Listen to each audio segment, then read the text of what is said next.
On va terminer ce chapitre sur la dimension finie par deux vidéos sur les hyperplans et les formes linéaires. On rappelle qu'une forme linéaire d'un espace vectoriel E, c'est une application linéaire de E dans K, c'est-à-dire un élément de L de E dans K. Et cet espace vectoriel L de E dans K sera noté E étoile. D'abord, on va voir des expressions d'une forme linéaire dans une base. Définition 5, on prend E1 jusqu'à En une base de E, et pour tout I, on note EI étoile, l'unique forme linéaire de E qui vérifie pour tout J, EI étoile de EJ égale delta IJ. On va tout de suite répondre à la question d'exercice 11, pourquoi cette définition de EI étoile est-elle valable? Parce qu'on avait un rappel qu'on avait fait page 14, qui était un rappel d'une proposition du chapitre sur les applications linéaires, qui nous disait que quand on connaît une base de l'espace de départ, si on fixe l'image de chacun des vecteurs de cette base par une application, il existe du coup une unique application linéaire qui vérifie cette condition. Autrement dit, on avait écrit F1 jusqu'à Fn, n vecteurs de l'espace d'arrivée grand F, et on avait dit qu'il existait une unique application linéaire qui envoyait E1 sur F1, E2 sur F2, E3 sur F3, et ainsi de suite. Donc là, c'est exactement ce qu'on a fait, puisque donc pour définir EI étoile, j'ai défini la valeur de l'image de chacun des vecteurs EJ qui sont là, par cette application EI étoile. Donc vous voyez, chacun des EJ est envoyé, donc delta IJ est envoyé sur delta IJ ça vaut 0 si J est différent de I, et 1 si et seulement si I est égal à J. Donc là, on est exactement dans le cadre du rappel de la page 14. Par exemple, si je prends le cas I égale 1, parce que là je viens de définir les applications de EI étoile pour toute valeur de I. Donc par exemple E1 étoile, qu'est-ce que fait E1 étoile? Il envoie E1 sur 1, E2 sur 0, E3 sur 0, E4 sur 0, et ainsi de suite. Que fait E2 étoile? Vous l'avez compris, E2 étoile, il envoie E1 sur 0, E2 sur 1, E3 sur 0, E4 sur 0, et ainsi de suite. Donc ça, E étoiles sont des formes linéaires, et ce sont les seuls à vérifier ces égalités. Proposition 11, donc on a pris toujours une base E1 jusqu'à En de E. La famille E1 étoile jusqu'à En étoile que l'on vient de définir est une base de E étoile. Cette base sera appelée la base duale de E1 jusqu'à En. Donc démontrons qu'il s'agit d'une base de E étoile. Pour démontrer que quelque chose est une base de E étoile, un bon plan, ça serait de connaître la dimension de E étoile. Donc allons-y, dim de E étoile, c'est l'ensemble des applications linéaires de E dans K. Une proposition qu'on a déjà vue dans ce chapitre nous dit que ça donne comme dimension dim de E fois dim de K. Dim de E c'est N, dim de K c'est 1, donc on tombe sur N fois 1, c'est-à-dire N. Donc du coup, pour démontrer que cette famille est une base de E étoile, sachant qu'on vient de démontrer que la dimension de E étoile c'est N, et que ici, dans cette famille, il y a bien déjà N vecteurs, il suffit de démontrer soit qu'elle est libre, soit qu'elle est génératrice. En tout cas, comme elle a le bon nombre de vecteurs, il est inutile de démontrer les deux propriétés. Donc là, on va démontrer que la famille est libre. Donc pour démontrer que cette famille E1 étoile jusqu'à En étoile est libre, je prends des scalaires et je suppose que cette combinaison linéaire est nulle. Quand je dis qu'elle est nulle, c'est que c'est le zéro de quel espace, de E étoile. Ces éléments EI étoile, ce sont des éléments, des vecteurs plus précisément, de grand E étoile. Donc si cette combinaison linéaire est nulle, ça veut dire qu'elle est égale au 0 de E étoile, à la forme linéaire constante égale à 0. Donc maintenant je prends un J quelconque, j'évalue cette égalité en EJ, donc là j'ai juste évalué en EJ, et là ça me donnait la forme linéaire nulle. La forme linéaire nulle, évidemment, elle envoie n'importe quel EJ sur le scalaire nul, donc j'obtiens 0 de K.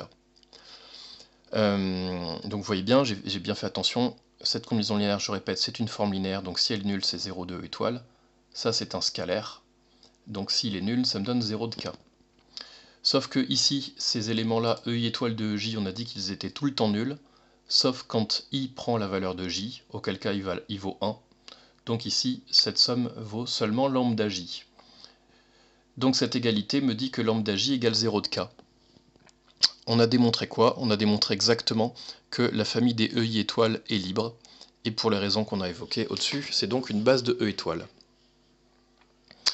Un corollaire de tout ça, soit E1 jusqu'à En une base de E, on prend f, un élément de E étoile, c'est-à-dire une forme linéaire, et il existe un unicuplet A1 jusqu'à AN, tel que f soit égal à sigma des AI EI étoiles. Donc ça, faut bien comprendre que cette égalité est complètement évidente. On peut lire tout de suite la démonstration. Donc pourquoi il y a existence et unicité des AI? Tout simplement parce que les EI étoiles forment une base de E étoile. Donc si on a une base de E étoile, par définition, il y a bien existence et unicité d'une telle décomposition. Le deuxième point dit que pour tout x dans E, si x écrit sigma des xi EI, alors on obtient une expression pour f de x. Donc cette égalité x égale sigma des xi EI, là aussi, les EI formant une base de grand E, x étant un élément de grand E, on est bien d'accord que x s'écrira toujours, et en plus de manière unique, sous la forme sigma des xi EI. Donc là, vous voyez ce deuxième point, ce qui nous donne, enfin, ce qui est important dans ce corollaire, c'est cette égalité-là, c'est que f de x égale sigma des AI xi. Et il faut bien comprendre ce que ça représente, sigma des AI xi, ou en tout cas AI xi. AI, c'est quoi? C'est la im coordonnée de f dans la base duale, et xi, c'est quoi? C'est la im coordonnée de x dans la base des EI. Donc on va démontrer ce deuxième point. On commence par faire un petit calcul préliminaire. On prend x égale sigma des xi EI et on calcule EJ étoile de x. J'ai remplacé x par sa valeur et là j'applique la linéarité de EJ étoile, ce qui me donne sigma des xi EJ étoile de EI. Encore une fois, EJ étoile de EI c'est tout le temps nul, sauf quand i prend la valeur de j, auquel cas ça vaut 1, et donc là il me reste juste xj. Donc là on a démontré une égalité vraiment importante, j'aurais pu même l'écrire dans le corollaire ou écrire une proposition à part entière. On a démontré que EJ étoile de x vaut xj. Ensuite, on réutilise juste le fait que f égale sigma des AI EI étoile pour évaluer cette égalité en x. Ça me donne donc sigma des AI EI étoile de x, et j'ai plus qu'à remplacer. Donc on avait démontré que EJ étoile de x ça vaut xj. Du coup, vous comprenez bien que EI étoile de x vaudra xi. Donc j'obtiens sigma des AI xi. Une remarque, c'est que l'application définie par f égale sigma des AI EI étoile, donc l'égalité qu'on avait ici, c'est finalement l'unique forme linéaire telle que pour tout i f de EI égale AI.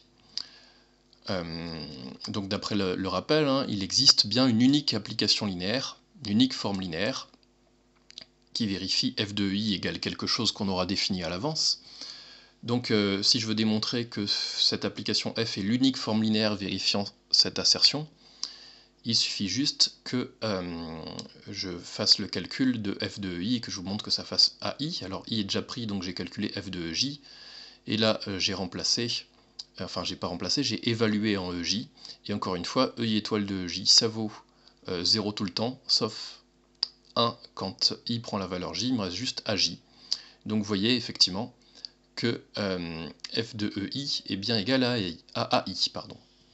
Du coup, cette égalité, comme je viens de calculer la valeur de AI, que j'ai trouvé que ça faisait f de EI, vous comprenez que cette égalité de f, on peut tout simplement la réécrire, f égale sigma des f de EI étoile. Exercice 12, on prend f une forme linéaire qui est définie par son expression dans la base canonique de R carré. Donc vous voyez, si je prends un vecteur de R carré qui s'écrit x1, x2, on est bien d'accord que x1 et x2 sont ses coordonnées dans la base canonique. Et cette forme linéaire, je vous en ai donné une expression, c'est x1 plus x2. Vous voyez bien que cette expression, elle fait intervenir x1 et x2, c'est-à-dire elle fait intervenir les coordonnées d'un vecteur de R carré dans la base canonique. Montrer que cette famille est une base de R carré, puis déterminer l'expression de f dans cette base. Donc déjà, pourquoi ça c'est une base de R carré? Ces deux vecteurs ne sont pas collinéaires. Quand il n'y a que deux vecteurs, ça suffit pour dire que la famille est libre. Donc on a une famille libre. Elle est constituée de deux vecteurs, or la dimension de R carré c'est 2. Donc encore une fois, elle est libre, elle a le bon nombre de vecteurs, donc c'est une base de R carré. Donc si je prends un vecteur quelconque, j'appelle x de R carré, on peut bien l'écrire d'ailleurs de manière unique, comme combinaison linéaire de ces deux vecteurs de cette base. Ensuite, j'ai appelé f cette forme linéaire. Si je calcule f de x, par linéarité, ça me donne x'1 f de 1, 1, plus x'2 f de 1, moins 1. Et f, c'était quoi? C'était juste la somme. Donc f de 1, 1, ça fait 2. F de 1 moins 1, ça fait 0. Il me reste juste donc 2. Et là, il me manque un prime. Vous corrigerez, j'obtiens 2x'1.